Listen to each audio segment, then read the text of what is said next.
Welcome back to Everything Whiskey. I'm Callum. I'm Sam. And today we're having a look at the Glenlivet 12 Illicit Still edition. Yeah, I think it was.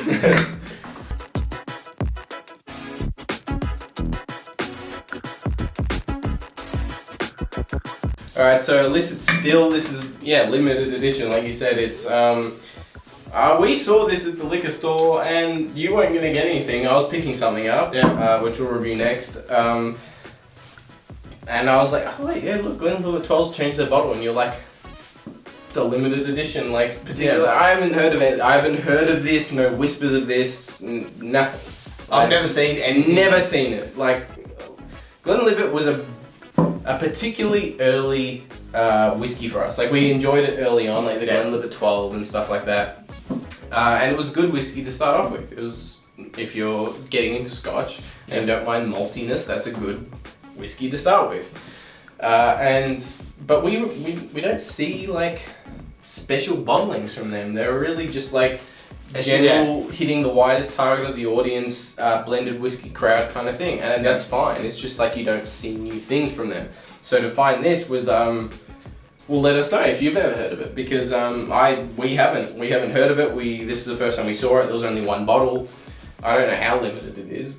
George Smith, it was before he licensed the distillery. So this is an homage to what they were doing when it was technically illegal.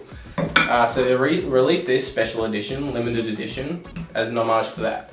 I don't know much about, like, I think it's the same mash bill. It's a high proof, I know 48 versus 40. I don't know about like severe differences. Ooh. Raisins. When you do that, I didn't get that in the nose at all until you do that. Yeah. The nose is very Glenlivet though. Grapey. Yeah. Like, obviously when we do this, malt. Like those notes that we're pulling out of this is more pronounced because of the alcohol content. Out of the glass though, That's seriously I would sultana say raisin, like. it's a bit, out of the nose is a bit more raisiny. Yeah. But I would seriously say there's probably about 20 to 30% difference. Max, yeah. Between the actual normal Glenlivet. It tastes higher than 48 though. This feels hotter. It feels hotter than 48. I don't know, it depends who's watching. If you're into high proof stuff, you'll understand and be totally okay with high proofs in the 50s and 60s, even like low 60s. This tastes 50, low 50s, mid 50s. Like I'd guess low 50s, yeah. I'd guess it at. It kind of hides a lot of flavors as well. The alcohol burn. As well, it's more like it's like dark fruits, and that's about it that I pull. I get like some lemon zest. The maltiness is there. I feel like the maltiness is backed off a bit and is replaced by fruitiness and stuff. Definite raisin, like tons of raisin. But it's a lot darker and richer than the normal Glenlivet. Yeah, honey cereal. What is that?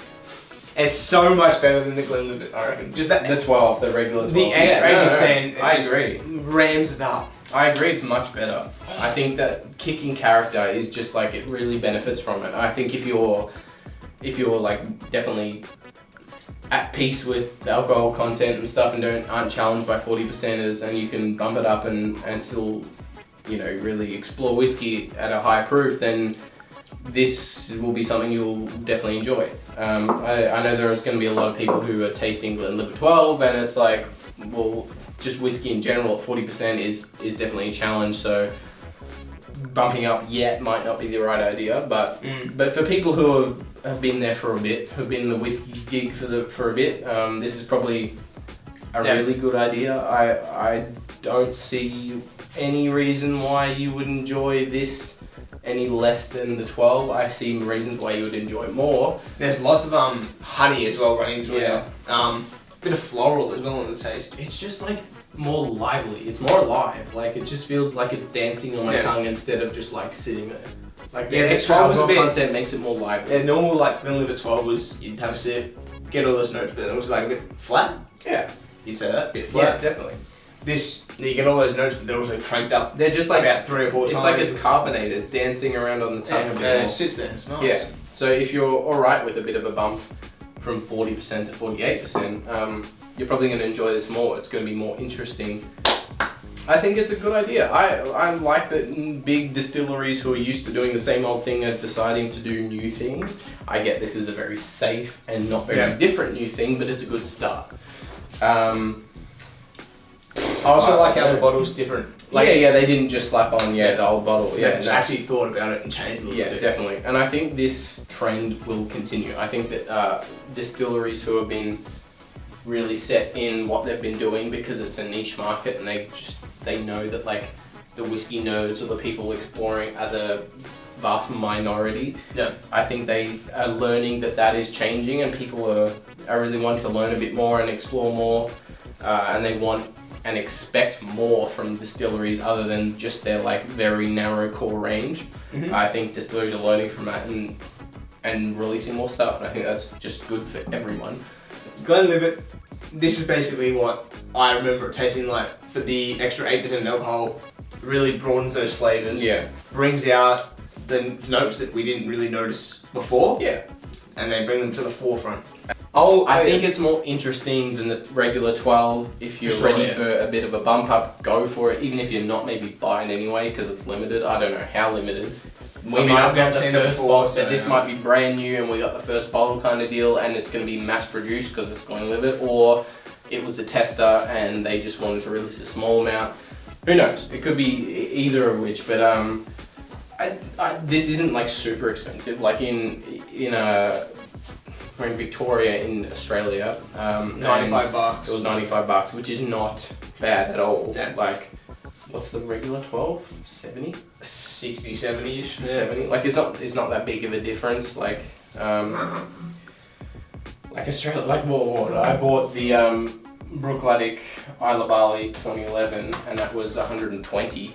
You know, like Scotches are expensive here. Look at your pricing for a Glenlivet 12, and then if you can find this for sale in your area, like look at the difference. I don't think it's going to be that much more. I think it's going to be a perfectly justifiable price. Alrighty, thank you very much for watching this episode of Everything Whiskey. If you enjoyed it, leave us a like. If you want to see future episodes from us, maybe consider hitting that subscribe button. We'd really appreciate it. We're wanting to get to 100. We're just a bit shy of 100 now. It'd be really nice to get there. Get us there. I'll show you. Don't make me bring up the stupid graph that everyone brings up at the end of the video. Ours is like 20% subscribed, 80% unsubscribed. I think it's more like 15 subbed and the rest 85% unsubscribed. Click it, otherwise we'll start spamming the bloody graphs like every other YouTuber. Anyway, thank you for watching. We'll see you in the next one. Cheers.